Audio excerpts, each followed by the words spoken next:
عن عمر رضي الله عنه قال بينما نحن جلوس عند رسول الله صلى الله عليه وسلم ذات يوم إذ طلع علينا رجل شديد بياض الثياب شديد سواد الشعر لا يرى عليه أثر السفر ولا يعرفه منا أحد حتى إذا جلس إلى النبي صلى الله عليه وسلم فأسند ركبتيه إلى ركبتيه ووضع كفيه على فخذيه وقال. Pjesa e para e hadithit është kështu, domethënë fillimi i hadithit është kështu.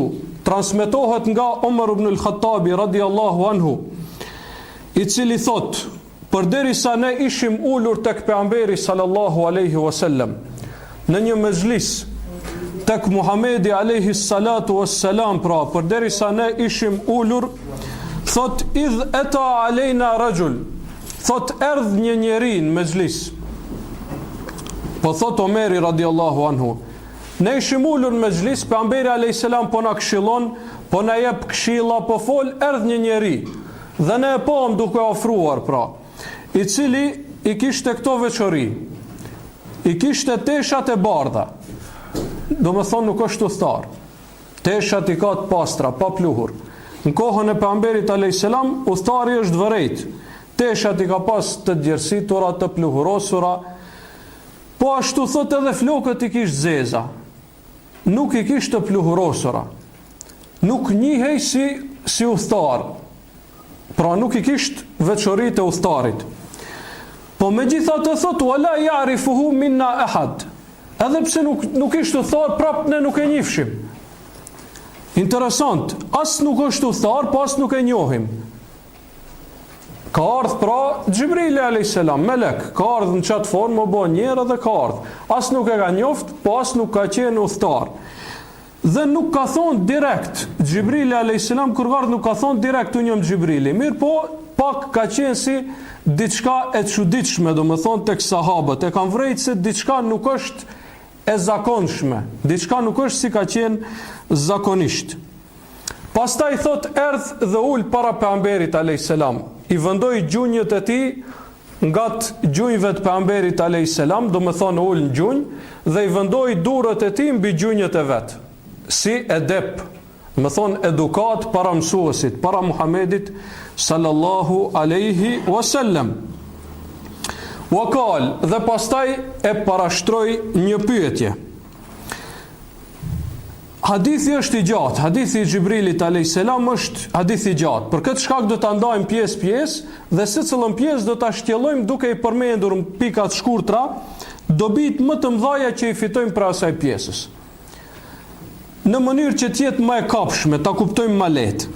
Prej kësaj pjese që e përmendëm tash, i fitojmë disa dobi.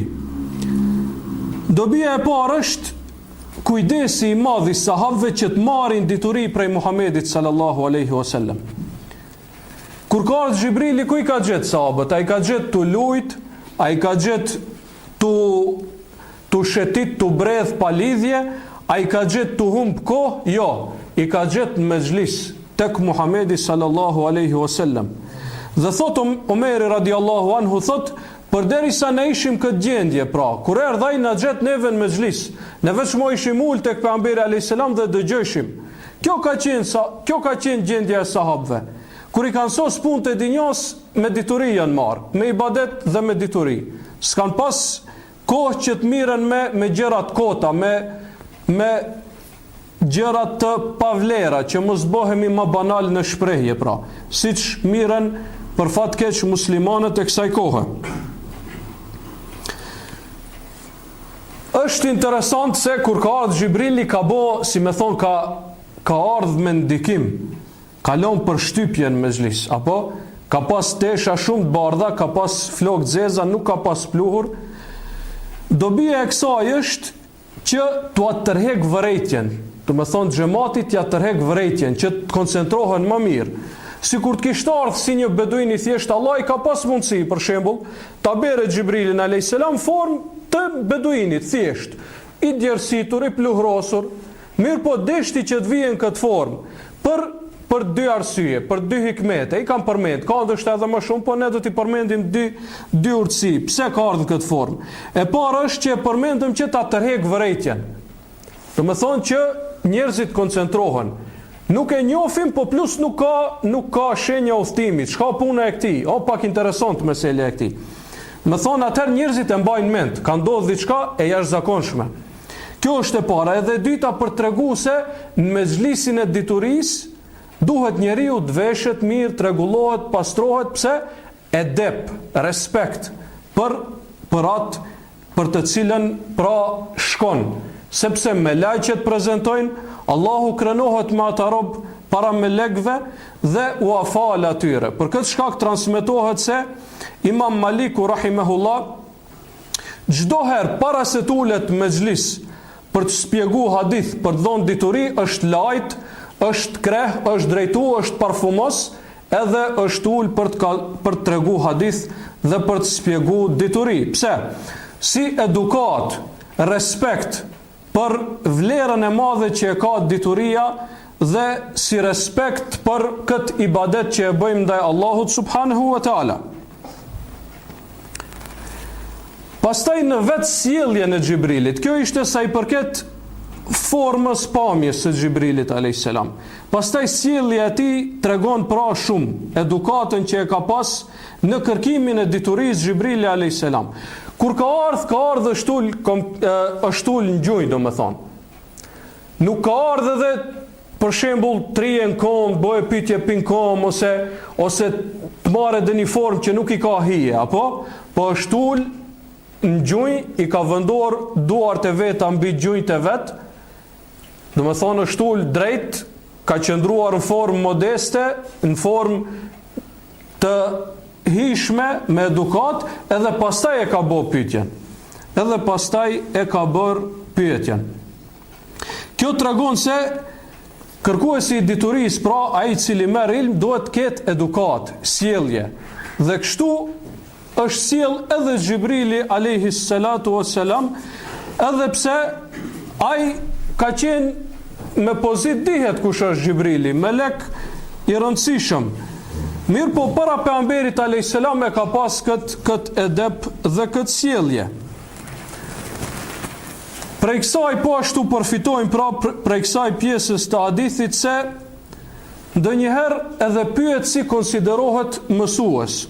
Si ashtu?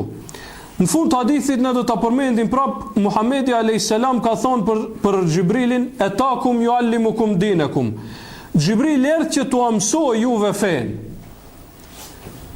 Mirë po Xhibrilin në këtë rast nuk kallzoi kurrë, veç pyetje bonin këtë hadith, apo? Krejt pyetje, siç do t'i përmendim më konkretisht cilat janë pyetjet, boni pyetje. Mirë po thon dietarët. Nëse një njeri për shembull është në një tubim dhe e din se ka nevojë për një mesele, ai vetë e din meselen. Filon personi e din. Mirë po e shef se si është mezhlisi dhe e din se ka nevojë, ka njerëz që nuk e din atë mesele, nëse ai pyetën dikon tjetër, në mënyrë që mësimi të jetë indirekt, mos jetë direkt. Jo ti filon, e din këtë, as e din çka un po ta kallzoj. Jo, po indirekt. E bën e parashtron si pyetje në mënyrë që të mësohet, edhe ata që s'e din ta mësojnë. Në këtë rast dietarët thonë, ai është si mësues, faktikisht e ka pozitën e mësuesit.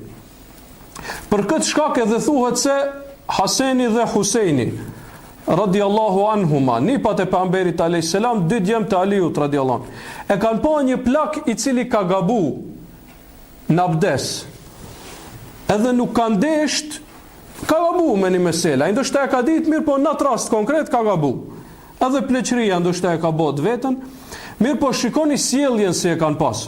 Nuk kanë desht që njëherë ti thonë, gabove, përmirësoje, bën kështu, jo. Po tash ndërmjet veti. Po i thot njëri tjetrit, hajmë tek më abdesin mu se e kom të lovit pak, e kom haru. Edhe tu jam tek këti tjetrit, ai e shef, sa i e prezent aty. Të bo më abetin ndërmjet veti, ki tjetri faktikisht mësohet. Edhe mësohet edhe nuk ofendohet. Kështu pra edhe Xhibrili alayhis salam e përdori këtë metodë. I mësoi faktikisht sahabët, mirë po në formë modeste, duke e pyet Muhammedin sallallahu alaihi wasallam.